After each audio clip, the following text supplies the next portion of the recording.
Birthday हजुरलाई। यो भन्नु मेरो बहिनी दुबईमा बस्छ। मैले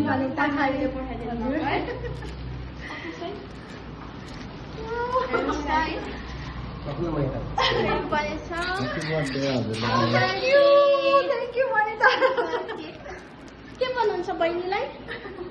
ल म त के भन्नु जस्तो थ्याङ्क यू मेसेज। बहिनीलाई के भन्छु भने 5-6 वर्ष मसँग बस्यो बहिनी होइन। सो मेरो फ्यामिलीमा भन्दा पनि उसले चाहिँ मलाई एकदम स्पेसल सम्झेर चाहिँ उसले मलाई बर्थडे गिफ्ट स्पेसल विस गरेर स्पेसल गिफ्टहरू पठायो होइन, सरप्राइज।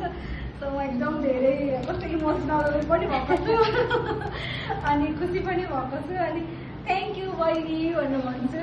अनि आई मिस यु धेरै नै बर्थडेमा भनेर भन्छु। बर्थडे हजुरलाई। हुन्छ ढिलो भयो। हुन्छ